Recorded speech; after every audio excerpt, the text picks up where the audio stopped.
Let's make chocolate chip mocha cupcakes. So here's the ingredients that we needed, and I have the recipe that I typed up on my computer. Again, we're just gonna wing it. I'm just joking, we are not winging this. I did get this recipe from my baking board on Pinterest. I'm trying to get into baking again and find some hobbies, and I figured I have so many recipes on my baking board, why not try some?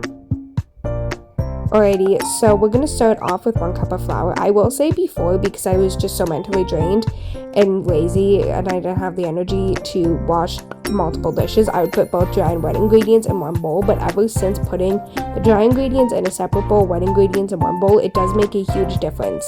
So we started off with 1 cup of flour, and then half a cup of just traditional Hershey cocoa. And you don't need a lot for this recipe, I assure you. You don't need a lot for this recipe, and guarantee you already have a good chunk of these things in your house. It was kind of hard to see because we didn't have a traditional half cup, so we had to use like these bowl ones, and it was really hard to see the line.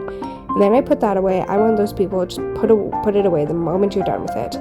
Then I went on to a teaspoon of instant coffee. I didn't use decaf, I used this rich Colombian coffee, and because I'm Canadian, of course, I'm going to use Tim's coffee.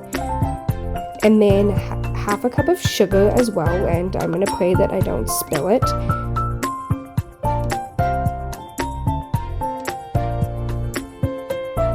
And let's just double check to make sure I got it. And in the bowl it goes. Now moving on to the wet ingredients.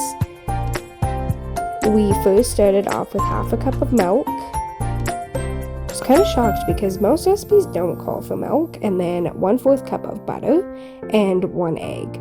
I would use traditional baking butter, but we didn't have that, so I just used normal butter and it works like a charm. And then a teaspoon of vanilla. And mix that up. But make sure you get all the chunks out, just like I did.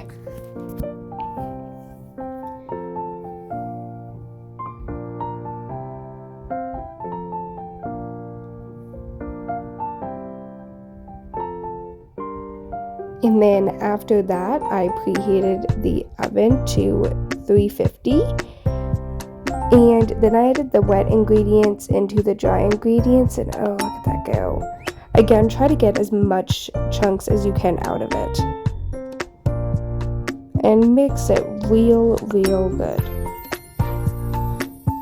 And I added chocolate chips because in the picture in the recipe it showed chocolate chips, but in the recipe it said not to add chocolate chips, but I figured I would.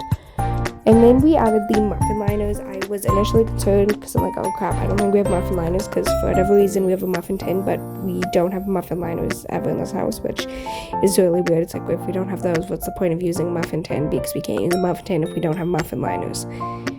Anyways, lined these up, and it was very satisfying. I used one of those scooper things where it like scoops the ice cream off of it, if that makes sense. I've heard these are really good for baking, but this one is really small, so I don't know why. I will say the downside was these ones, the muffin liners were flat, so it was very hard to get in there without, getting it off. Honestly, the batter tasted really good. I did put them in for, I believe, 10-ish minutes.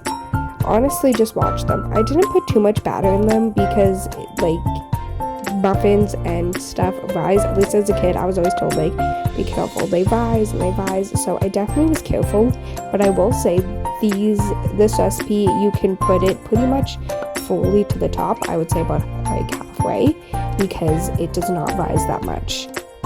And then we had to do the toothpick test. I went and put in a toothpick, and it took my brain a few minutes to realize why some of the cupcakes were liquidy, because I thought, oh, maybe some of them didn't cook all the way. And it just took my brain a few minutes to realize that no, they did cook all the way. It's just there was chocolate chips in there, so of course they're going to come out chocolatey. They did come out smelling really good though, and the caffeine smell wasn't as strong. I thought it would be stronger.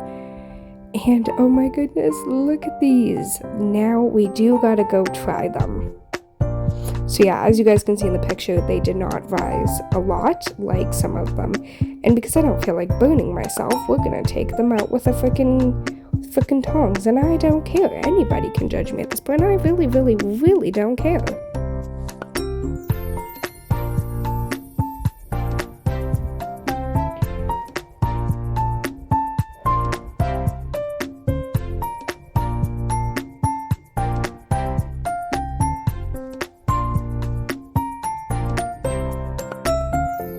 I will say though that this one batch did not make enough enough muffins.